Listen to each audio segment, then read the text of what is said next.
pessoal do Consumo com Atitude.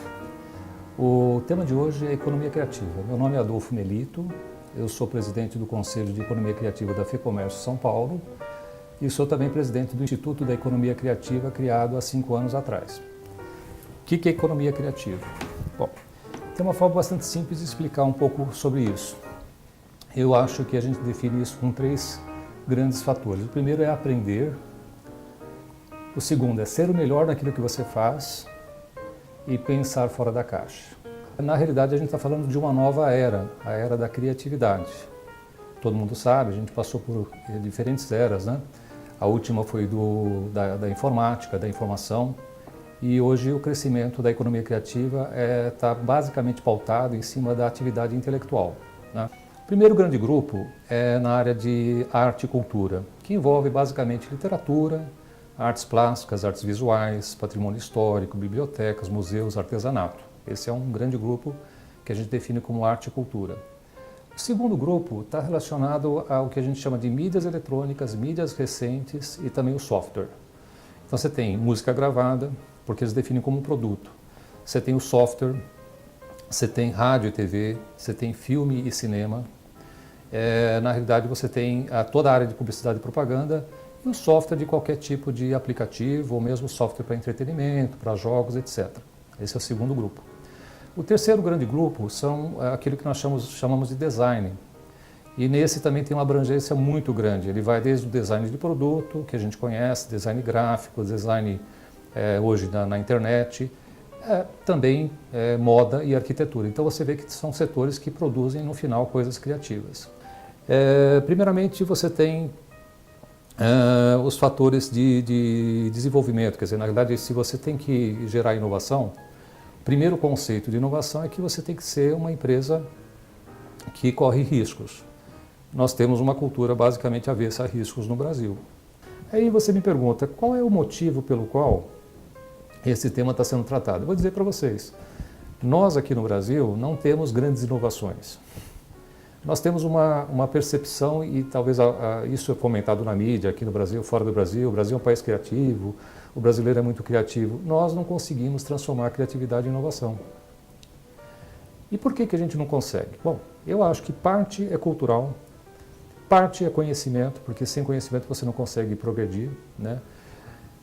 Parte é aversão ao risco, porque na realidade inovação pressupõe risco, e se a gente está falando que nós somos empresas conservadoras, a gente não vai entrar, digamos assim, em bola dividida, a gente prefere ter um contrato com o governo, por exemplo.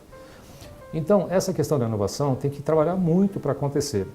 Aí tem a seguinte questão, será que nós não temos, no Brasil, uma dezena, talvez uma centena, de Akio Moritas e Steve Jobs? Estatisticamente deveria ter, né? Só que eventualmente eles não estão sendo preparados, não estão sendo estimulados para poder fazer aquilo que foi feito lá fora. Então isso é um pouco de economia criativa. Eu acho que o recado que a gente poderia deixar aqui mais contundente nesse sentido é que a gente tem que refazer a nossa lição de casa, especialmente no âmbito das empresas, para começar a tornar o ambiente mais aberto, mais criativo, mais interativo, mais colaborativo, chamar pessoas de fora para ajudar, começar a ter essa percepção de que é importante você cooperar com outras empresas para você agregar valor juntos, né? Ter o comportamento de verificar exatamente quais são as percepções do mercado a respeito do produto, do serviço, da marca e tudo mais.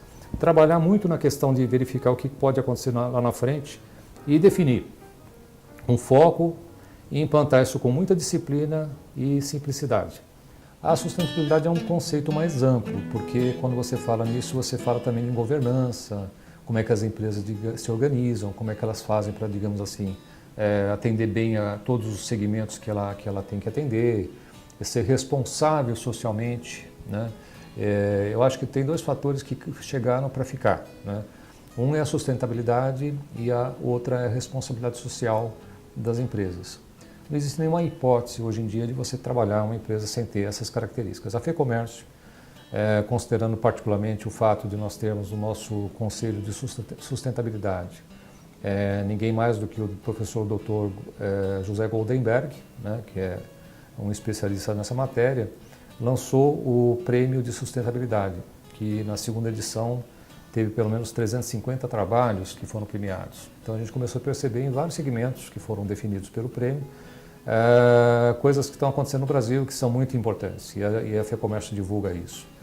Acho que tem muito o viés ambiental, né, hoje em dia. Então, quando você vê, por exemplo, coisas que você desenvolve com produtos ou materiais que sejam recicláveis, materiais que sejam reusáveis, ou que você consegue diminuir sensivelmente, substancialmente no processo, o consumo de água, isso tudo faz parte da sustentabilidade, porque é você começar a ter a percepção muito clara de que existe uma coisa que vai se extinguir com o tempo. Então nós temos que tomar muito cuidado com o planeta, que isso é uma coisa etérea, ninguém consegue ver esse processo, mas nas coisas do dia a dia isso acontece.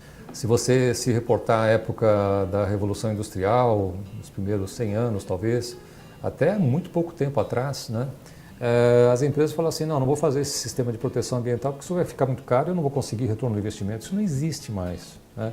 Na realidade, o que veio ser provado, e isso foi motivo de um livro muito bem escrito pelo Prahalá, que cita um caso brasileiro, que é das Casas Bahia, né, porque ele mostrou que é possível você atender a classe D e E, a base da pirâmide, de uma maneira, digamos assim, muito bem feita, é um case internacional. E ele diz exatamente isso, que quando você cria os elementos de uma economia na base da pirâmide, ela vem obrigatoriamente com a questão da sustentabilidade, da preocupação ambiental, da reutilização daquilo que você está usando, quer dizer, da preservação dos recursos naturais, geração de renda e, naturalmente, expansão da economia. Quer dizer, aí estão os elementos, né? A grande dificuldade que eu acho que tem quando você fala desse assunto é que falta conhecimento. Então, você vai falar da base da pirâmide, você vai falar que falta educação. Tanto é assim que existe um prêmio mundial para definir quais são os produtos que foram desenvolvidos para serem aplicados pelas pessoas que estão na base da pirâmide. Geralmente não tem a participação das pessoas da base da pirâmide, são pessoas de fora que têm conhecimento, know-how, tecnologia, educação, que foram lá desenvolver. Então, a questão básica é a seguinte, quer dizer, o primeiro passo na sustentabilidade obrigatoriamente é a educação. Vamos dizer que nós não temos os 50 anos que teve a Coreia, que decidiu há 50 anos atrás, está, digamos assim, anos-luz na nossa frente. Então nós temos que usar todos os meios, especialmente tecnológicos possíveis, imagináveis, primeiro mudar a cabeça e começar a trazer esse pessoal que já está aí formado, com muito pouca qualificação, dar uma acelerada nisso, tem métodos para fazer isso naturalmente, e começar a expandir o conceito de qualidade da educação. Esse é um ponto fundamental da sustentabilidade.